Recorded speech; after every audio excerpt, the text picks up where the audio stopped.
back to my channel, and if you guys clicked on this video, that means you guys want to know how my labor and delivery story went. So here it goes.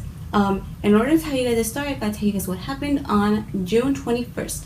So June 21st, I asked my boyfriend to take me to the hospital because for those girls that are pregnant or those who have been pregnant, you girls know that we have accidents. So I woke up on June 21st with my underwear wet, and I wasn't sure if it was pee or if it was my water. That's why we went to the hospital. So we went. I was there for about an hour and a half, no more than 2 hours, and they told me that it was just pee. So that happened that day. Next day, June 21st, this is when everything starts. So I woke up at 8 in the morning to go to the restroom, and I noticed again, you know, my underwear was wet, except this time it was a lot more. Like, I was almost soaked, and even though, you know, like, it's like, well, like, if it was soaked, it's like, you would be like, well, dude, like, Zyra, like, obviously that's your water. I was still not sure because of what happened the next day. I don't know, I was just confused, and I was probably just like in denial, even though I started contractions right away. So I mean, that was probably just like a dumb moment. I'm like, now I'm thinking about it, I'm like, dude, like, you're so stupid. But anyway, when I went back to bed, I started feeling contractions, so I knew that this was starting, and chances are I'm gonna have the baby today, or if not, late at night the next day.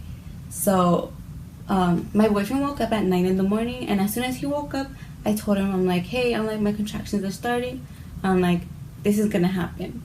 So I called one of my aunts to let her know what happened the day before and the day of, and she told me, she's like, Sayla, she's like, go to the hospital, she's like, go get yourself checked, she's like, you, like, just go.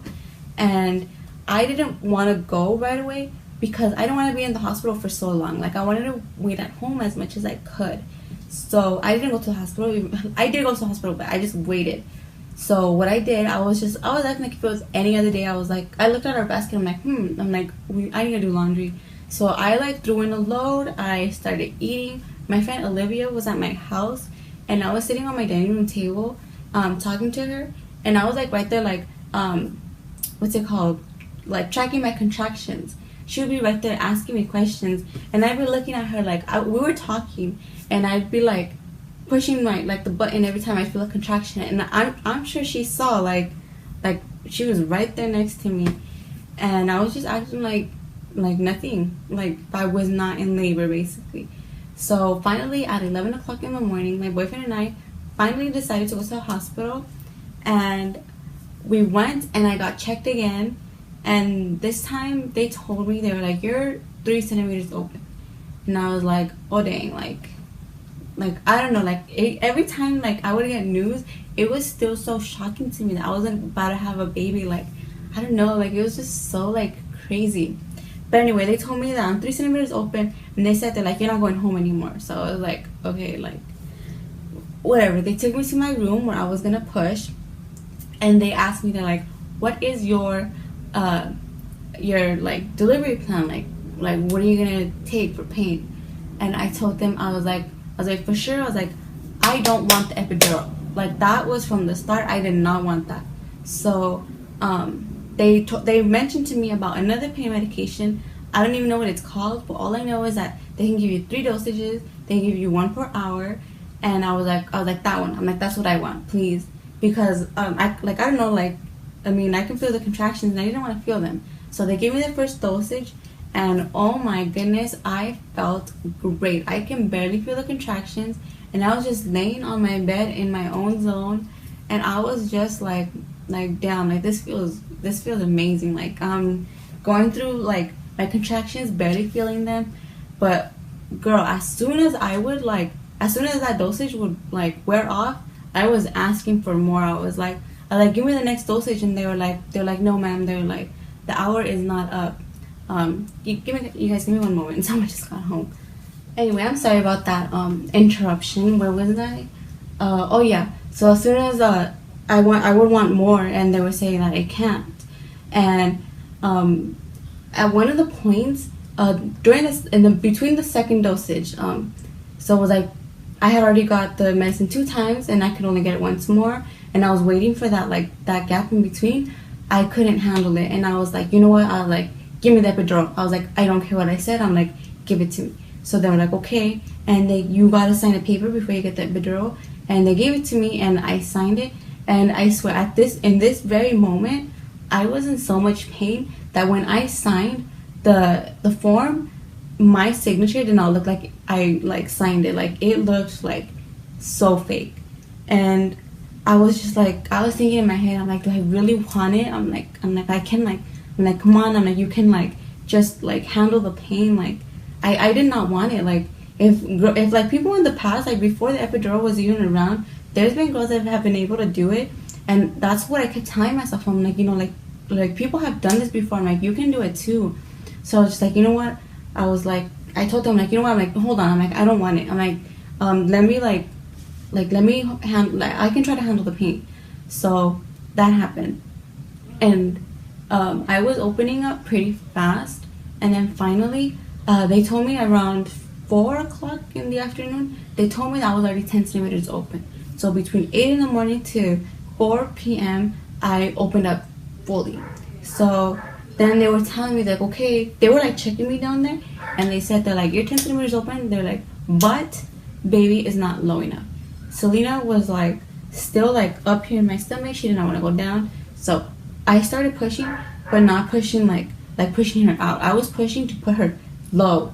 And oh my goodness, this period of like throughout my whole delivery was the hardest part out of everything. It took me about 2 hours to get her down there, and I was in like 100 different positions. Like, I swear, they had me like squatting, they had me like sitting, they had me upside down. They put like this ball shaped like a peanut in between my legs. Oh my goodness, I could not get her down. It was the hardest thing ever to push her down. And then since I was pushing throughout like that time to get her down, I got so hot during that time that I was just like, oh my goodness, like I was so hot. My skin was burning to the touch, basically. And I kept asking the nurses, I'm like, can you guys turn up the AC? And like after like once my baby was finally here, my boyfriend told me like on the side, he was like, by the way, he's like, that room was freezing. And like I knew it was cold because when my boyfriend would touch my skin, he would